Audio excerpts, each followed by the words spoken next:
Vamos a orar. Señor, una vez más queremos agradecerte este día tan especial.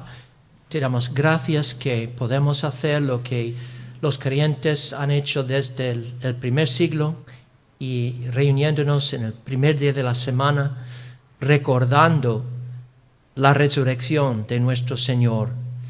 Señor, podemos celebrar este gran evento todos los domingos, Señor, pensando en cómo su resurrección es el gran sello a la obra de redención y la gran prueba de que tú has aceptado su sacrificio y que Él ha ganado nuestra salvación eterna por sus obras, por su mérito, por su sangre.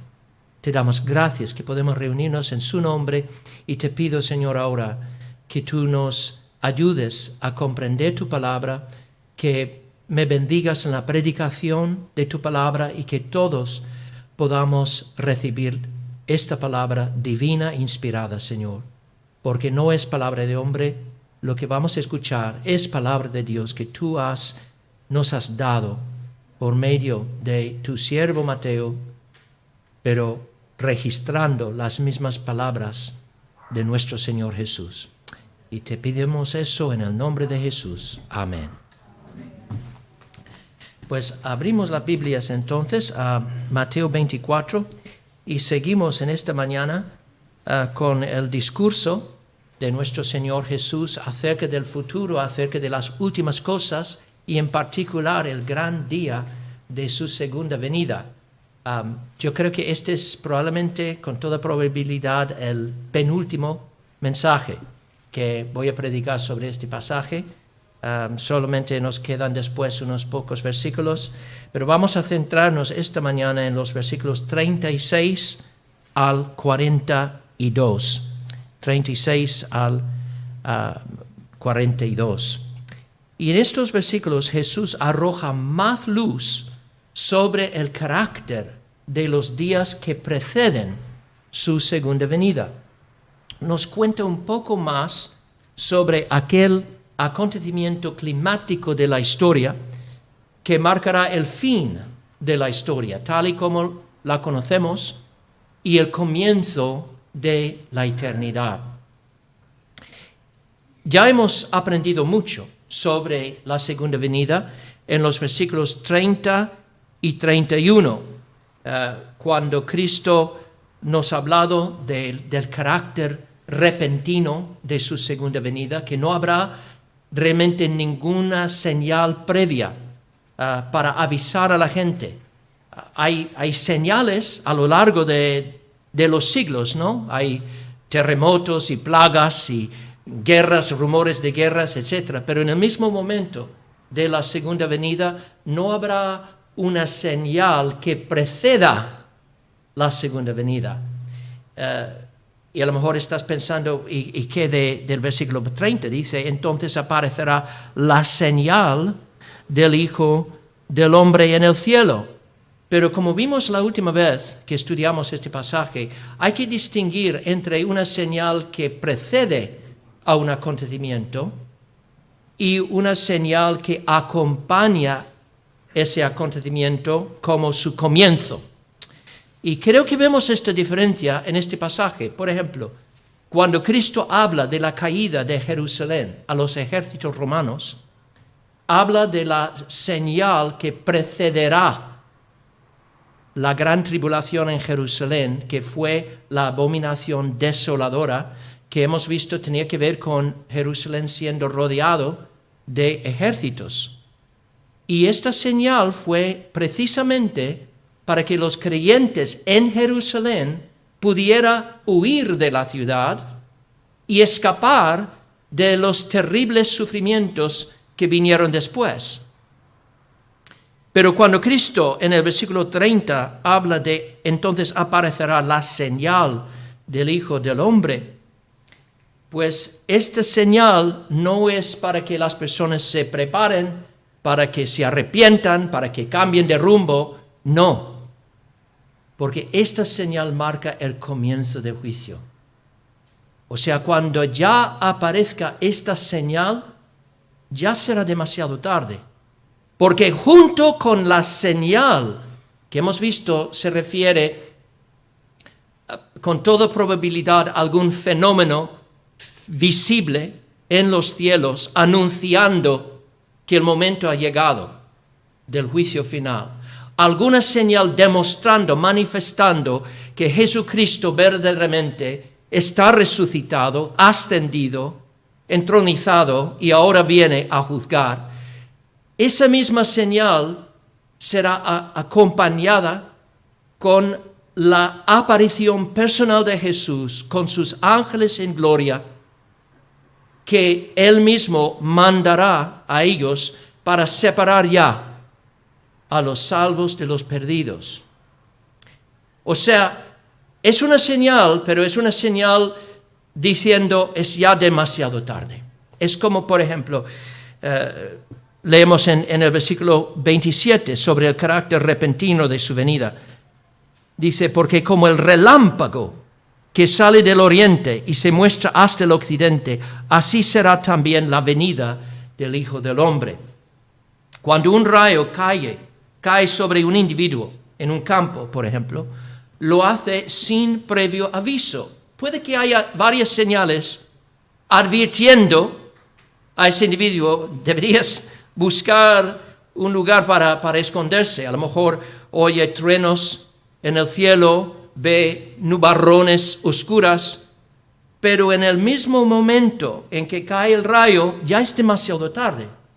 Ya es demasiado tarde porque no se puede preparar, porque viene con tanta rapidez que no hay tiempo para escapar su fuerza destructiva. Y esto es exactamente cómo será la venida de Cristo. Cuando aparezca esta señal, ya es demasiado tarde. Hoy es el día de la salvación. Ahora es el momento para prepararse.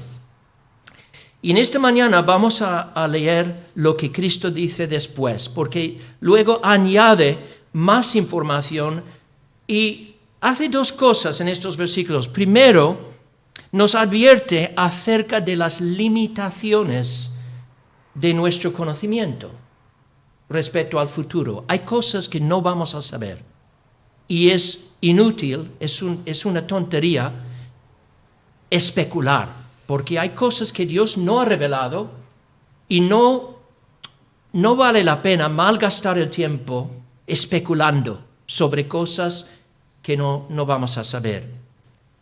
Por otro lado, hace hincapié en las certezas, las cosas que sí sabemos acerca de su segunda venida. ¿Y cómo será aquel día en que regrese para juzgar a los vivos y a los muertos? Y hay por lo menos 5 certezas que Cristo afirma en estos versículos acerca de aquel día. Primero, nos dice que será un día desconocido para todos, menos para el Padre. O sea, el Padre es el único que sabrá de antemano que ha llegado el día. Segundo, será un día de actividad normal. Tercero, será un día de gran ignorancia espiritual. Cuarto, será un día de separación entre los seres humanos, y será un día definitivo en sellar el destino final de todos los hombres. Primero, nos dice que será un día desconocido. Dice, pero del día y la hora nadie sabe, ni aun los ángeles de los cielos, sino solo mi Padre. Y lo curioso es que en la versión de Marcos, Cristo dice algo aún más sorprendente. En un sentido es sorprendente el hecho de que Dios haya escondido de todos, incluso de los ángeles, que están en su misma presencia. Ellos tampoco tienen acceso a este conocimiento. Pero lo más sorprendente es lo que leemos en Marcos. Porque en la versión de Marcos dice, pero de aquel día y de la hora nadie sabe, ni aun los ángeles que están en el cielo, ni el Hijo, sino el Padre. Y es sorprendente porque sabemos que Cristo, en cuanto a su deidad, es igual al Padre.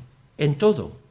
Es igual en gloria, es igual en sus atributos divinos, y uno de los atributos divinos es la omnisciencia, que es la capacidad de saber todo. Sabemos que no hay nada escondido de Dios. Él tiene conocimiento de todo. Entonces, si Cristo es Dios, y si tiene los mismos atributos que Dios el Padre, ¿cómo puede decir aquí que el Hijo no sabe ni el día ni la hora de la segunda venida? Y yo creo que hay una sola manera de explicar eso. Y para explicar esto tenemos que explicar algo sobre lo que los teólogos llaman la unión hipostática.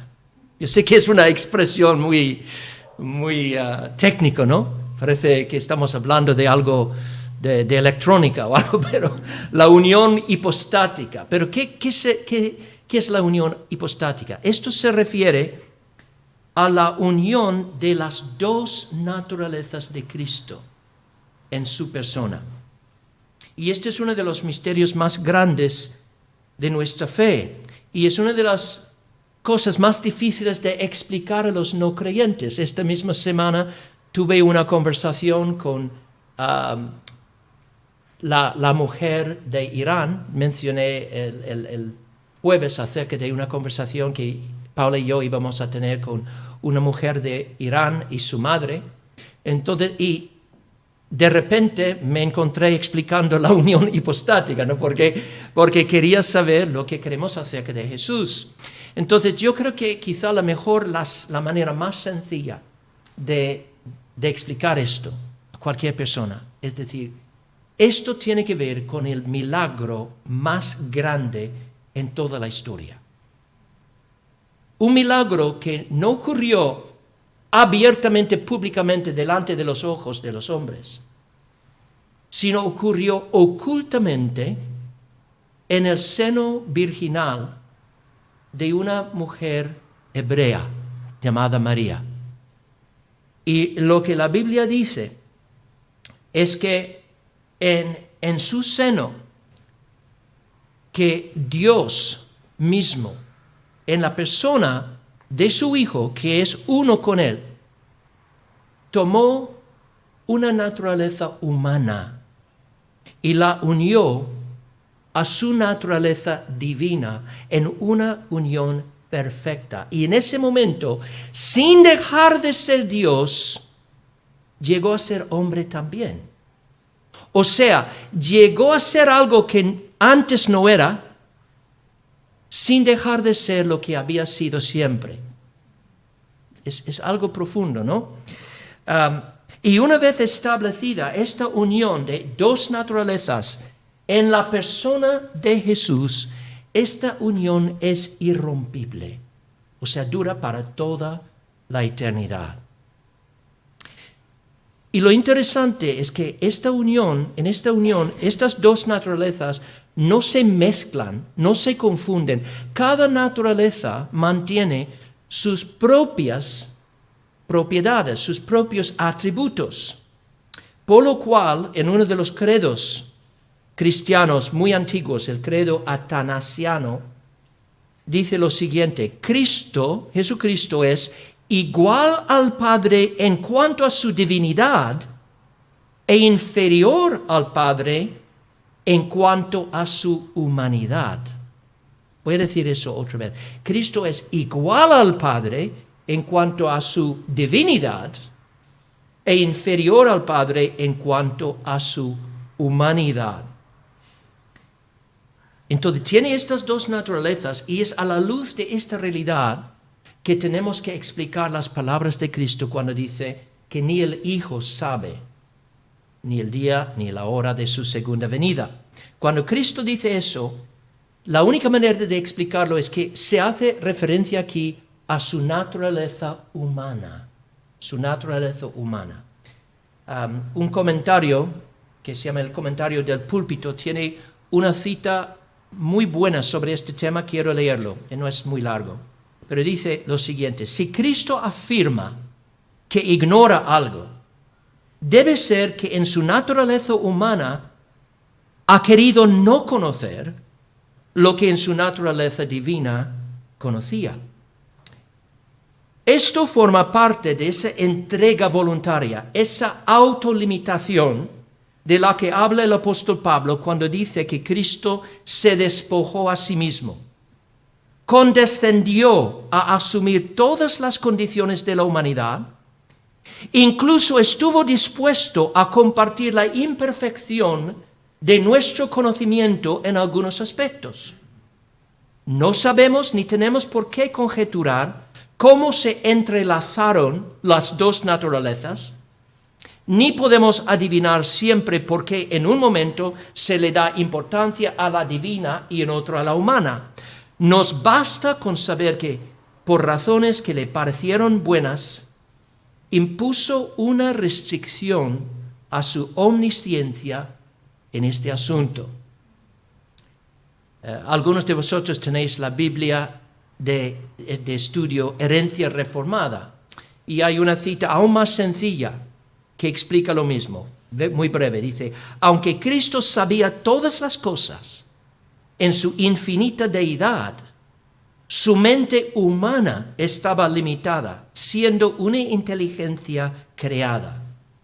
Como hombre, él sabía solo lo que Dios el Padre, progresivamente le reveló en las distintas etapas de su vida. Yo creo que esta es la única explicación de estas palabras de Jesús. Y hay una lección muy importante, y es que Dios le ha dado al Hijo el conocimiento que el Padre quería que Él transmitiera a nosotros. Entonces, si no quería que Jesús supiera como hombre el día y la hora de su segunda venida, es porque a nosotros no nos convenía saberlo. Por eso el Padre no se lo reveló. Y para nosotros sería una tontería preocuparnos con este tema o tratar de especular. Tristemente, a lo largo de la historia hay personas que han intentado especular y fijar fechas y decir: Cristo va a volver en el año 1988, en el mes de agosto, en el día 19. Es una tontería. Él nos ha dicho de antemano que ni Él sabía. ¿Cómo vamos a saberlo nosotros? Y es que tenemos que, en vez de malgastar el tiempo con especulaciones, Dios nos llama a invertir el tiempo en discipular, en testificar, en hacer discípulos. El conocimiento tiene un fin práctico, no es para satisfacer nuestra curiosidad.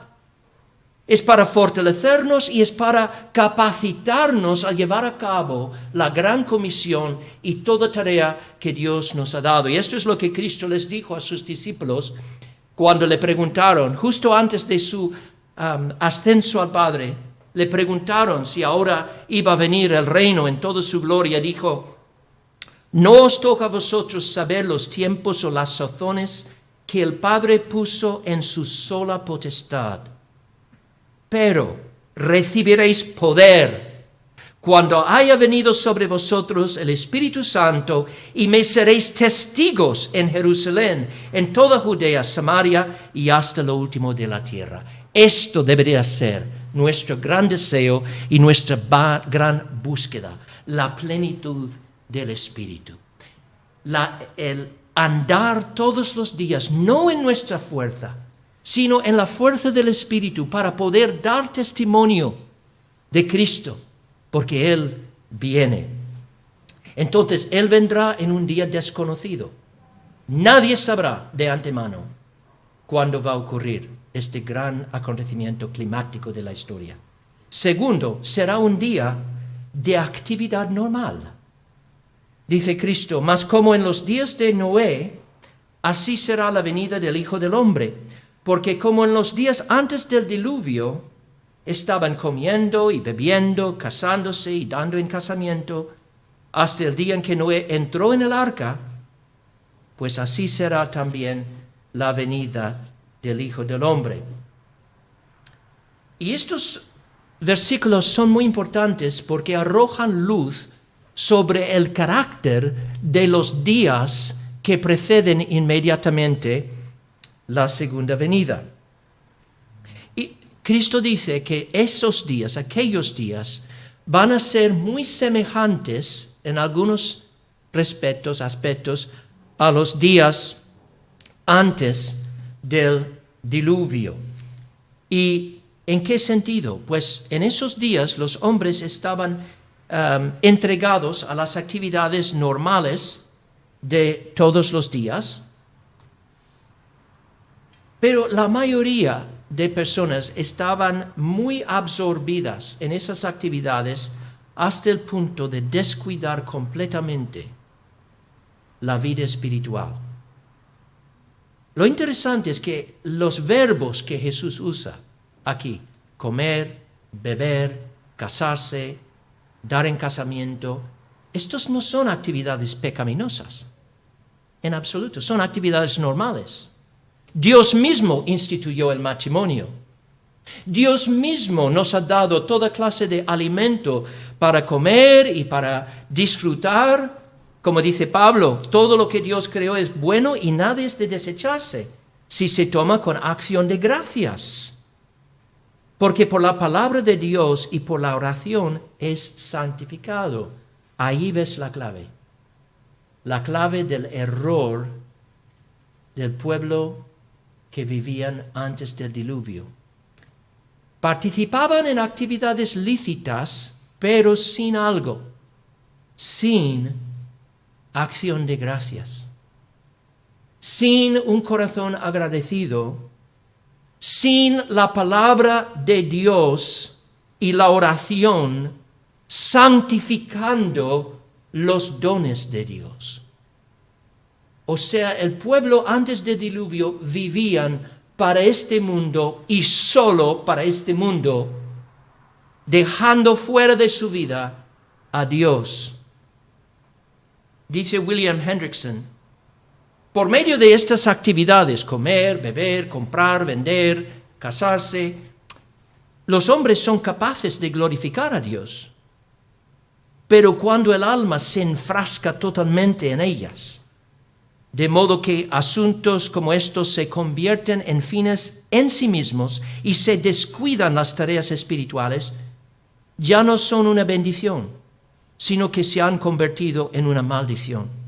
Se han convertido en evidencia de un burdo materialismo, de una falsa seguridad y de un frío egoísmo. Y esta expresión frío egoísmo me hizo recordar lo que la Biblia dice acerca del pecado de Sodoma.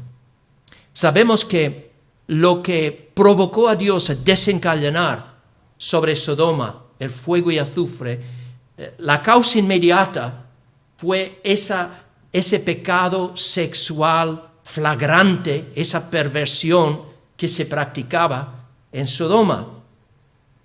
Pero había otro pecado detrás del pecado de la inmoralidad sexual, y fue precisamente eso, el pecado del frío egoísmo, el frío egoísmo que siempre produce un sinfín de males.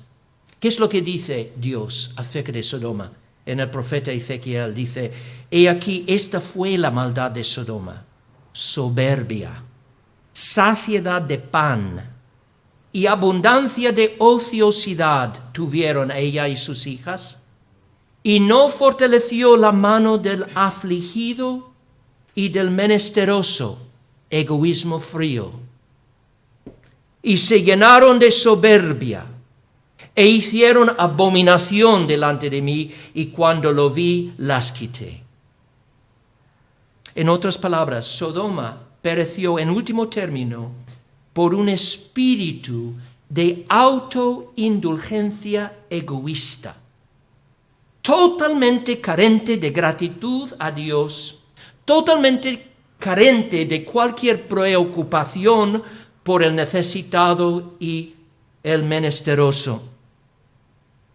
Y lo mismo, hermanos, es lo que va a caracterizar la generación cuando Cristo venga por segunda vez. Serán días de actividades normales, pero actividades normales convertidas en una forma de idolatría, con las personas viviendo para este mundo sin cualquier gratitud, burlándose de Dios, burlándose de la Biblia. Y sabéis que cuando las personas se entregan a las actividades normales sin gratitud, al final esto también lleva a la perversión de lo normal. Y eso yo creo que explica lo que estamos viviendo en nuestros días. Estamos viendo cómo la sociedad, pues sin gratitud a Dios, sin un reconocimiento de Dios como la fuente de todo bien, está cayendo en la depravación más abominable, llamando matrimonio a lo que no es matrimonio, llamando amor a lo que no es amor, llamando lo bueno malo y lo malo bueno. Pablo describió esta generación cuando dijo que en los últimos días los hombres serán amadores de sí mismos, avaros, vanagloriosos, soberbios, blasfemos, desobedientes a los padres, ingratos, impíos, sin afecto natural, implacables, calumniadores, intemperantes, crueles, aborrecedores de lo bueno, traidores, impetuosos, infatuados, amadores de los deleites más que a Dios, que tendrán apariencia de piedad. Puede ser una generación religiosa, la última generación, pero negarán la eficacia de ella. Todo esto caracterizó la generación de Noé y caracterizarán la última generación cuando Cristo venga. Y creo que ya estamos viendo bastante evidencia de estas cualidades. Yo no sé cuándo Cristo va a volver, pero no me sorprendería si no estamos lejos. La verdad es que es muy difícil leer estas palabras y no ver como una descripción exacta de los tiempos en los que vivimos. La tercera característica que Jesús menciona será un día desconocido, un día de actividad normal, pero también sería un día caracterizado por gran ignorancia espiritual. Por un lado, una sociedad puede tener mucho conocimiento de las cosas técnicas, de la tecnología, de las teorías, pero al mismo tiempo tener una ignorancia abismal en lo espiritual. Y eso también será una característica de la generación que esté vivo cuando Cristo venga. Porque dice algo muy interesante. Dice que en esos días los hombres hacían estas cosas, comían, bebían, etc. Y no entendieron hasta que vino el diluvio y se llevó a todos. No entendieron. No entendieron. ¿Qué es lo que no entendieron? Pues no entendieron nada en lo espiritual. No entendieron su propio pecado, en primer lugar. No entendieron cómo Dios ve al pecado, cómo Dios aborrece el pecado. No entendieron su necesidad de arrepentimiento o del perdón divino. No entendieron la provisión de Dios. En los días de Noé, Dios proveyó un arca, pero esa arca fue un símbolo de Cristo. Para ser salvos de la ira venidera, tenemos que estar en el arca, tenemos que estar en Cristo. Pero aquella generación no entenderá eso, no entenderá nada hasta que se desencadene el juicio. A la luz de estas palabras me parece muy poco probable la idea que tienen algunas personas de que Cristo, cuando Cristo regrese a la tierra, vendrá en una época de gran avivamiento espiritual, cuando todo el mundo haya sido prácticamente cristianizado y que pues todo el mundo está ya convertido a Cristo prácticamente con unos pocos rebeldes. Yo no lo veo, hermanos. Si Cristo compara la última generación a la generación que vivía en los días de Noé, ¿cómo podemos pensar eso? Ahora, no me entiendas mal, yo creo que el carácter general del tiempo entre la primera y la segunda venida de Cristo es muy positivo. Es una época, estamos viviendo en una época triunfante porque Cristo está reinando y está enviando a sus siervos hasta lo último de la tierra, y el reino de Dios se está extendiendo a todos los pueblos, todas las naciones, lenguas, razas del mundo. Entonces, el carácter general de esta época, entre el primero y la segunda venida de Cristo, es de avance del reino de Dios. Pero tenemos que considerar la otra cara de la moneda. Y la otra cara es esta, que la historia es cíclica. Es decir, que hay un patrón que se ve en la historia. Hay periodos de gran avivamiento seguidos por periodos de declive espiritual. Periodos en los que los hombres abandonan la palabra de Dios, dejan de predicar el evangelio, se apartan de la verdad, proclaman herejías, hasta que Dios envía otra vez un avivamiento. Hay este carácter cíclico, y parece que lo que Cristo está diciendo, aunque a lo largo de este periodo Dios está extendiendo su reino se extiende, sin embargo, justo antes de su segunda venida, Él vendrá en un tiempo de gran declive espiritual.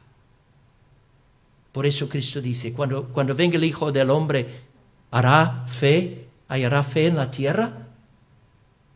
O sea, creo que cuando Cristo venga, será en tiempos difíciles para la iglesia.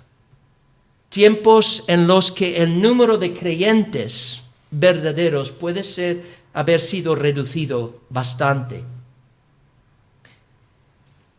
Y lo que caracteriza una sociedad así, en el declive espiritual, es la ignorancia de Dios. Y eso seguramente es como los hombres, los contemporáneos de Noé, veían a él como un loco ignorante. Veían a ese hombre edificando un gran arca sobre tierra seca, lejos del mar. Y decía, ¿qué le pasa a ese hombre? Está completamente loco. ¿Por qué se dedica a construir una enorme arca sobre tierra seca? ¿No sabe que Dios no existe? ¿No sabe que estamos aquí por casualidad? ¿Que el mundo se hizo solo? ¿Que no existe el bien y el mal? ¿No sabe ese Noé que no habrá ningún juicio venidero? Que está loco, está perdiendo el tiempo, ha perdido contacto con la realidad. Y así pensaron y siguieron pensando así hasta que los cielos se abrieron y las lluvias empezaron a caer. Y así será, dice Cristo. Así será cuando Él venga. Serán días de gran ignorancia, y lo único que va a poner fin a esa ignorancia será la segunda venida de Cristo. Por eso hacemos bien en recordar las palabras de C.S. Lewis cuando dijo: cuando el mundo entero corre hacia un precipicio, el que corre en dirección contraria parece haber perdido la cabeza. Me encanta eso. Cuando el mundo entero corre hacia un precipicio, el que corre en dirección contraria parece haber perdido la cabeza. Por eso, hermanos, no podemos sacar nuestros valores ni nuestro concepto de la realidad de la cultura popular. Porque las masas son fácilmente manipuladas por Hollywood, por los medios de comunicación. Van a creer una mentira flagrante si se repite muchas veces. Esto es lo que nos enseñó el propagandista de Hitler, ¿no? Goebbels. Goebbels habló de la gran mentira. Dice, puedes convencer a la sociedad de cualquier mentira, si se repite suficientes veces, ¿no? Si se repite muchas veces y en todos los medios de comunicación, sea la televisión, las revistas, se repite. Puede ser la mentira más ridícula, más flagrante, y vas a convencer a la mayoría porque son fácilmente manipuladas. Pero nosotros como creyentes tenemos que sacar nuestros valores, nuestro concepto de la realidad, de la única norma infalible que es la palabra de Dios. La cuarta característica del último día, dice Jesús, es que será un día de separación. Dice en el versículo 40, entonces estarán dos en el campo, el uno será tomado y el otro será dejado. Dos mujeres estarán moliendo en un molino, la una será tomada y la otra será dejada. Cristo está hablando de una gran separación que ocurrirá en el momento de su segunda venida. En este momento, en este mundo actualmente, los salvos y los perdidos viven uno al lado del otro. Viven juntos, trabajan juntos, incluso puede que adoren juntos en la misma iglesia, porque no todos los que son miembros formalmente de una iglesia son necesariamente creyentes verdaderos. No todos los que tengan membresía en una iglesia conocen de forma íntima y personal al Salvador del mundo. Pero el regreso de Cristo pondrá fin a esta convivencia. Y pondrá fin a esta convivencia para siempre. Dios conoce los corazones de todos los hombres, reconoce a sus propias ovejas, y cuando Cristo regrese, Él mismo, por su mandato, los ángeles separarán estos dos grupos. Distinguirá las cabras de las ovejas, los que verdaderamente creen en el Señor de los que no creen.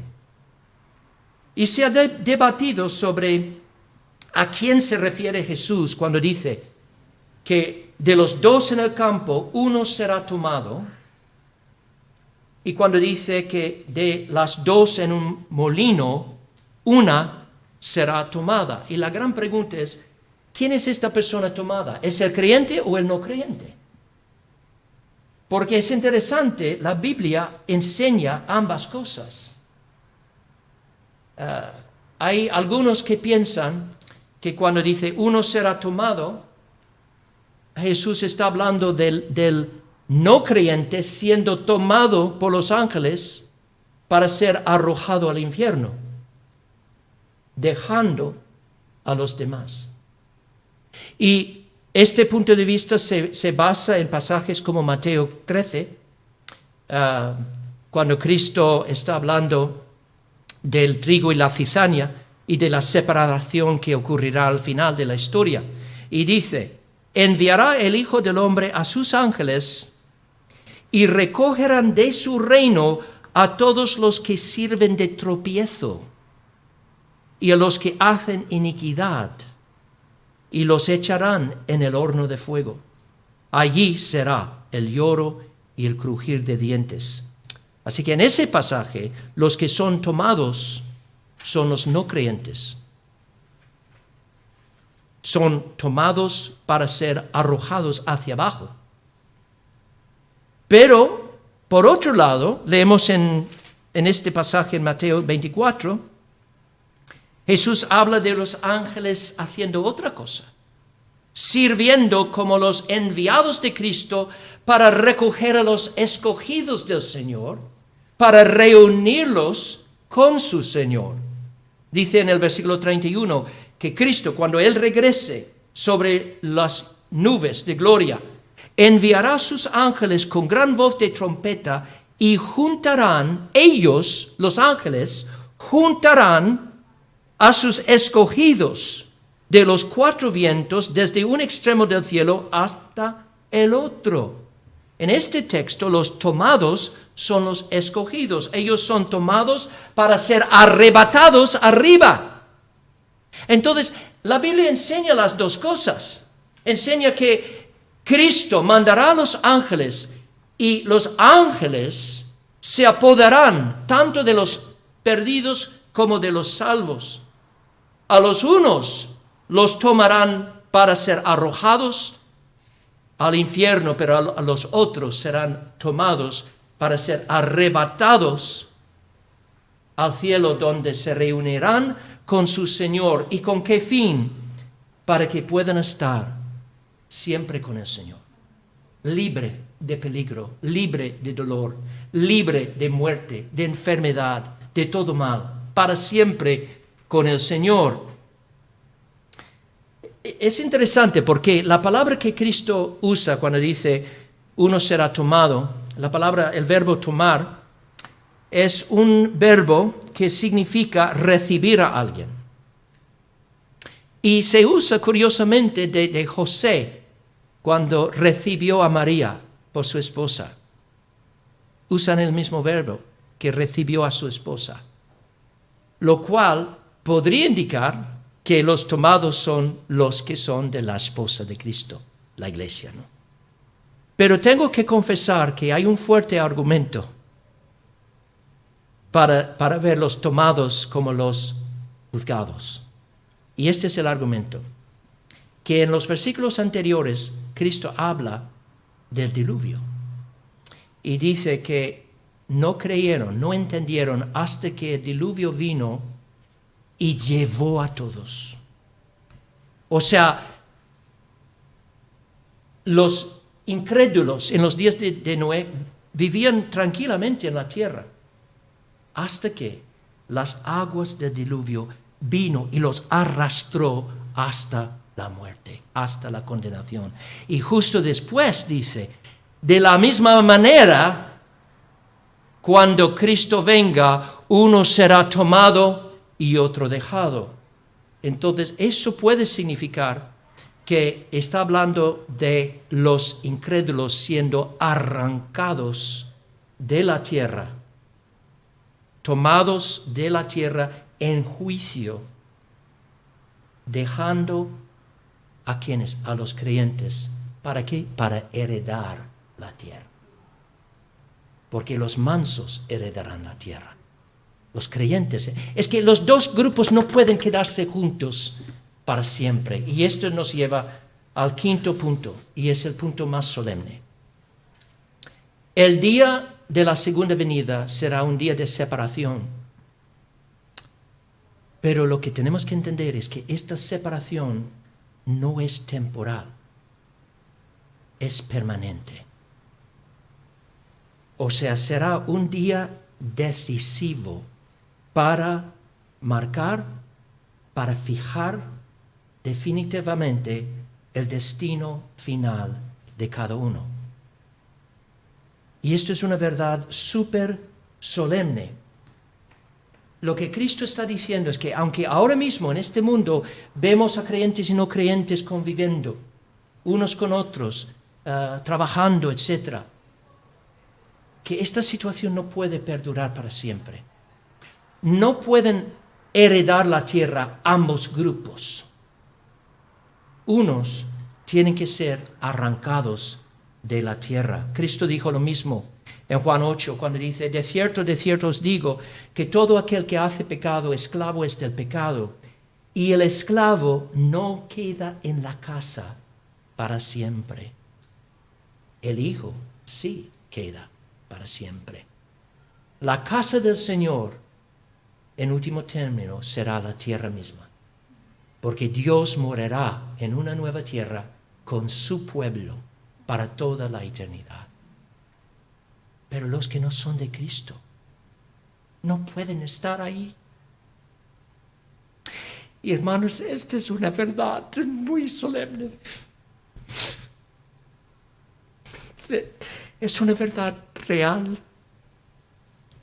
Es una verdad real. Cristo llama ahora a la humanidad. Dice, arrepiéntate. Confía en mí. Yo he dado mi vida para redimir a los pecadores. Pero los que rechazan a Él no tienen otro destino.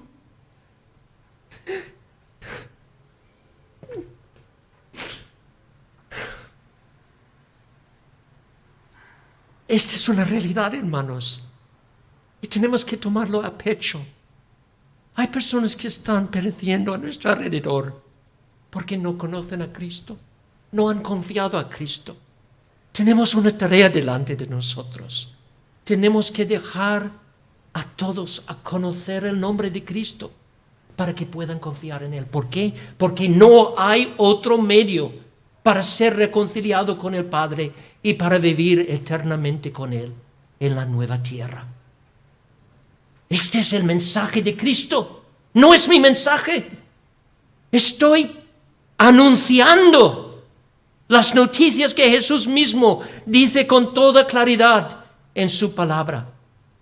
Y quiero clamar a cualquier persona que me esté escuchando por internet o donde que sea. Si no te has arrepentido, si no te has reconocido como pecador, si no has tirado las armas de tu rebeldía a tierra y clamado a Dios, perdóname Dios, recíbeme Cristo, perdona mis pecados, obra en mi vida para que sea tuyo. Te imploro que lo hagas sin demora. No sabes cuánto tiempo te pueda quedar en la tierra. No sabes cuándo Cristo va a volver. Estamos viviendo en días muy oscuros. ¿Quién sabe? Podría volver mañana. No sabemos ni el día ni la hora. Hoy es el día de la salvación. Hoy es el día. Como Cristo dijo aquí.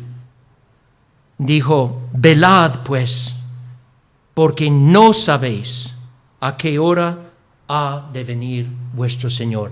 Cuando ese día llegue, los corazones de los hombres serán revelados. Todo el mundo verá quién realmente es de Cristo y quién no es de Él. Pero el medio por el cual tenemos que perseverar es a través de velar. Tenemos que velar porque tenemos un enemigo muy astuto que anda alrededor como león rugiente, viendo a quién puede devorar. Los creyentes tenemos que velar. Dice J.C. Ryle, dice, los verdaderos creyentes tienen que vivir como centinelas. El día del Señor viene como ladrón en la noche. Debería esforzarse para estar siempre alerta. Debería comportarse como el soldado de guardia en un ejército en territorio enemigo. Tiene que estar resuelto con la ayuda de Dios a no dormirse en sus puestos. Estos días que vienen, hermanos, son días decisivos que revelarán el corazón de cada persona. Y tenemos que estar preparados. Y os digo una cosa, ya estamos preparándonos. Ya estamos preparándonos para bien o para mal, para el destino final. Los que buscan la luz y andan en la luz recibirán más luz y al final serán recibidos a la luz eterna. Pero los que se alejan de la luz y andan en tinieblas entrarán en mayores tinieblas hasta que lleguen a las tinieblas de afuera. Será una separación definitiva. ¿En qué lado de esa línea divisora estarás tú? Busca al Señor mientras pueda ser allá. Vamos a orar. Señor, te damos gracias por tu palabra, por la advertencia que nos des, que es solemne, más amoroso. Gracias sobre todo, Señor, por lo que tú sufriste en la cruz para ganar la salvación eterna para todos los que confían en ti. Y te pido, Señor, que tú concedas el don de fe a los que estén escuchando este mensaje. Me siento tentado a orar como Spurgeon oró en una ocasión cuando dice: salva, Señor, a todos tus escogidos y luego salva a los demás. Pero sabemos, Señor, que tú tienes ya tu pueblo, y nuestro deseo es ver a los pecadores llegando a la fe y a la salvación. Oh Señor, usa estas palabras, usa este mensaje para que personas puedan llegar a conocer a Cristo y ser amonestados en cuanto a la realidad de las cosas eternas. Te lo pido en el nombre de Jesús. Amén.